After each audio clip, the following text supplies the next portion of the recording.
कक्षा 10 त्रिकोणमिति के अनुप्रयोग। एक समतल जमीन पर खड़ी मीनार की छाया उस स्थिति में 30 मीटर अधिक लंबी हो जाती है, जबकि सूर्य का उनतास कोण 60 अंश से घटकर 30 अंश हो जाता है। तो अब यहाँ पर देखें कि सूर्य का उनतास कोण पहले 60 था, अब जो है 30 हो गया, यानी कि सूर्य मीनार की ओर पीछे हो जा रहा है। तो यहाँ पर एक मीनार है, तो पहले सूर्य का उनतास कोण 60 था,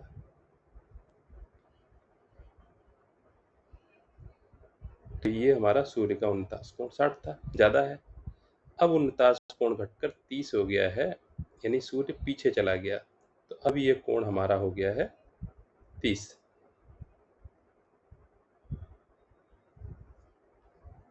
और क्या रहा है, फिर से प्रश्न पढ़ें। एक समतल जमीन पर खड़ी मीनार की छाया उस स्थिति में 30 मीटर अधिक लंबी हो जाती है, यानी पहले हम यहाँ पर नंबर इनको डाल दें, क्रमांक यहाँ पर अक्षर ए बी मीनार की थी, इसकी छाया पहले कितनी बन रही थी, BC। अब जब सूर्य का उनतास कोण 30 हो गया तो इसकी छाया और बढ़ गई, कितनी बढ़ गई, C से D तक बढ़ गई, और यहाँ पर कह रहा है 30 मीटर अधिक लंबी हो जाती है, यानी कि C से D तक का मान हमारा 30 मीटर है। अर्थात छाया के एक सिरे से मीनार के शिखर का उन्नयन कोण 60 है और DB छाया की लंबाई है। तो यहाँ पर DB जो है छाया की लंबाई होगी, जबकि उन्नयन कोण 30 अंश है। मीनार की ऊंचाई ज्ञात कीजिए। तो प्रश्न अर्थात करके दे रखा है, तो हमें ज्ञात क्या करना है, मीनार की ऊंचाई यानी कि AB, तो इसको मान लिया हमने H, ये वाली भुजा हमने मान ली X। तो एक बार tan 60 लगा दे, एक बार tan 30 लगा दे, तो tan 60 बराबर H बटे X, 60 का मान रख दे, √3 बराबर H बटे X। यहाँ पर देखिए हमें निकालना क्या है, मीनार की ऊंचाई निकालनी H। तो यहाँ पर हम क्या करेंगे, H और X में से X का मान निकालेंगे। X उधर कर दें, √3 इधर कर दें, तो X बराबर H बटे √3। देखिए जब H निकालना है तो यानी X को हमें एलिमिनेट करना है, गायब करना है। तो हम समीकरण इस तरह से बनाते हैं, जिसको हमें गायब करना है उसी का मान निकालते हैं और निकाल करके दूसरे समीकरण में रख देंगे। अब tan 30 ले लें, tan 30 बराबर सामने की भुजा H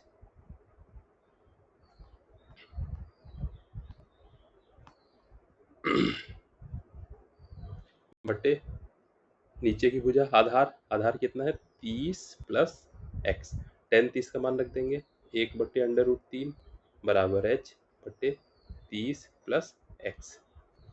तिरछी गुणा कर देंगे तो हमारा हो जाएगा 30 प्लस X बराबर H √3। X का मान रख दें, X का मान H बटे √3 था, तो 30 प्लस H अपॉन √3 बराबर H √3। पूरे समीकरण को √3 से गुणा कर दें, जब गुणा करेंगे तो ये हो जाएगा 30 √3 प्लस, इसको जब गुणा करेंगे तो √3 कट जाएगा, H बचेगा बराबर H √3 को √3 से गुणा करेंगे तो 3H आ जाएगा, उधर जाके घट जाएगा, तो 30 √3 बराबर 3H माइनस H, तो 30 √3 बराबर 2H, तो H बराबर 30 √3 बटे 2 से काट देंगे, 15 आ जाएगा, तो H बराबर 15 √3 मीटर। तो हमारा ये H का मान आ गया, ये हो गई हमारी मीनार की ऊंचाई।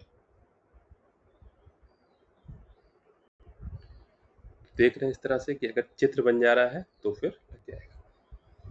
फिर अगला 2025 में पूछा गया, एक वृक्ष का ऊपरी भाग टूटकर भूमि से जा लगा और 30 अंश का कोण बनाता है।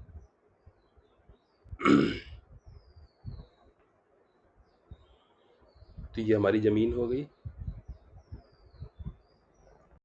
ये हमारा वृक्ष, और वृक्ष का कुछ ऊपर का हिस्सा, बनाने की जरूरत नहीं है, समझने के लिए भले बना दें, और ये टूट करके इस तरह से ये लग गया। तो हमने मान लिया यहाँ पर कि A B और ये C, तो B से C, ये पहले सीधा खड़ा होगा और ये टूट करके ये सी की तरफ झुक के जमीन को छूने लगा और 30 अंश का कोण बनाने लगा। यदि वृक्ष की जड़ यानी कि ए है यहाँ पर, उस बिंदु जहां वृक्ष का शिखर भूमि को छूता है यानी सी की दूरी 8 मीटर है, तो ये दूरी हमारी 8 मीटर। तो वृक्ष की ऊंचाई ज्ञात कीजिए। तो इसमें तो कुछ है ही नहीं यहाँ पर। अब यहाँ पर बस यही देखना है कि वृक्ष की ऊंचाई जो कह रहा है, अब वृक्ष की ऊंचाई कितनी होगी? ए बी ये भी वृक्ष का हिस्सा है और बी सी ये टूट कर गिरा है, यानी कि ए बी भी निकालना है, बी सी भी निकालना है, दोनों को जोड़ना है तो वृक्ष की ऊंचाई आएगी। तो पहले हम 10 30 लगा दें। 10 30, तो 30 के सामने की भुजा यानी कि ए बी ये लंब हो गई, बटे आधार यानी कि 8 मान रख दें। 1/√3 बराबर ए बी बटे 8, तिरछी गुणा कर दें तो ए बी का मान यहाँ से आ जाएगा हमारा 8/√3। ए बी का मान आ गया। अब हमें क्या निकालना है? बी सी निकालना है। बी सी क्या है? कर्ण। तो अब इस त्रिभुज में देखें, कर्ण पता है और आधार पता है, तो cos 30 लगा दें। cos 30 बराबर आधार यानी कि 8 बटे कर्ण यानी कि बी सी। cos 30 का मान रख दें, √3/2 बराबर 8 बटे बी सी। तिरछी गुणा कर दें तो बी सी का मान निकलेगा हमारा 8 2 की गुणा हो जाएगी 16 बटे √3।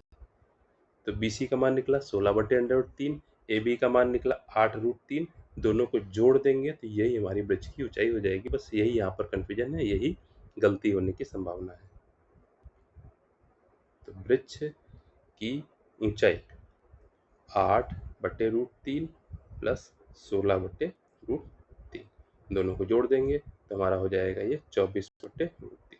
√3 से अगर गुणा कर दें हम ऊपर नीचे तो हमारा हो जाएगा ये 24√3/3, 3 अट्ठे 24 यानी कि 8√3 मीटर। तो ये हो जाएगी हमारी वृक्ष की ऊंचाई। तो इस तरह से प्रश्न हुआ। बस थोड़ा सा कंफ्यूजन है, कुछ बच्चे अगर ए बी को निकाल के छोड़ देंगे तो वो गलत है। फिर अगला है यहाँ पर, दो मीनारों के बीच की क्षैतिज दूरी 140 मीटर है। ठीक है, दो मीनार हैं, उनके बीच की दूरी है कुछ, उनके पाद के बीच की। दूसरी मीनार के शीर्ष से देखने पर प्रथम मीनार का उन्नयन कोण 30 अंश। अब यहाँ से क्लियर हो रहा है कि कौन मीनार ऊंची है। दूसरी मीनार के शीर्ष से देखा और प्रथम मीनार का उन्नयन कोण देखा 30 अंश है। तो बस यहीं से हमें अंदाजा लग गया, हिसाब लगा कि जो मीनारें हैं वो कम और ज़्यादा ऊंचाई की हैं। तो ये हमने मान लिया पहली मीनार है ए बी, और ये हमारी एक दूसरी मीनार है सी डी। तो दो मीनारों के बीच की क्षैतिज दूरी 140 मीटर, तो ये हमारी हो गई 140 मीटर। दूसरी मीनार के शीर्ष से देखने पर प्रथम मीनार का उन्नयन कोण, दूसरी मीनार ये सी डी है, इसके शीर्ष से देखेंगे तो प्रथम मीनार का शीर्ष ये उन्नयन कोण 30 अंश है, तो ये हमारा 30 डिग्री हो गया। यदि दूसरी मीनार की ऊंचाई 60 मीटर, तो ये ऊंचाई हमारी है 60 मीटर। तो प्रथम मीनार की ऊंचाई दशमलव के एक अंक तक शुद्ध ज्ञात करनी, तो ये 60 हो गई। तो यहाँ पर हम नाम डाल दें कुछ ई, तो ये भी हमारी 60 हो जाएगी। तो हमको ए ज्ञात कर लें और ए में 60 जोड़ दें तो ये हमारी हो जाएगी प्रथम मीनार की ऊंचाई। तो अब इसमें हम क्या करें,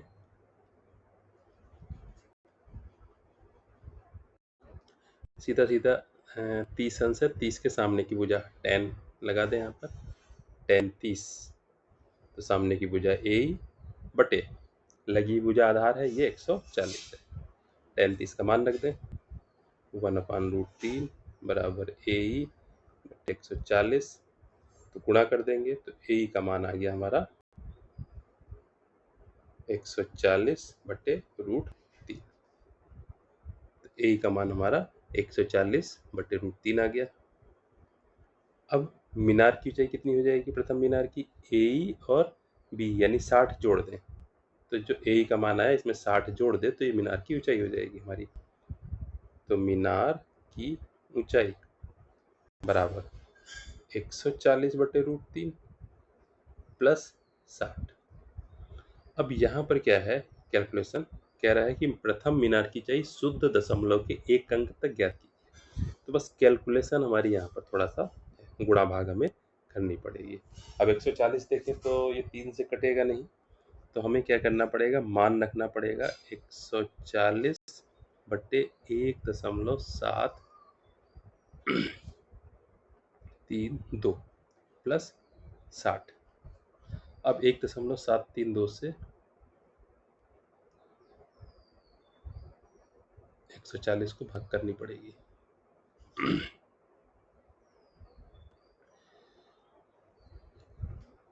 अब देखिए भाग करने का तरीका यहाँ पर क्या है कि अगर हम दशमलव हटाएंगे तो ऊपर 3 जीरो बढ़ जाएंगे, तो ये दशमलव हटा तो यहाँ पर 1 2 3 जीरो बढ़ गए। अब यहाँ पर देख लें ये क्या है 1732 और ये कितना है 1,40,000। तो इसका हम लोग यहाँ पर पढ़ेंगे तो यहाँ पर लगभग 8 बार हमारी भाग जाएगी।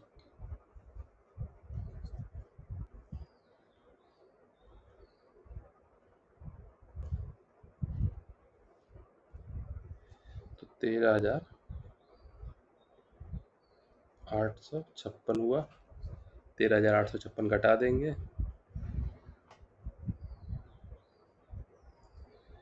तो हमारा बचेगा 4 4 1 144 जीरो उतारा। अब 1,732 की भाग 1440 में जाएगी नहीं, तो न जाने जीरो, दशमलव लगाया, दशमलव लगा के फिर जीरो बढ़ा लेंगे। तो इसमें फिर देखेंगे कितनी बार भाग जाएगी, तो हमारी यहाँ पर 1,44,000 है,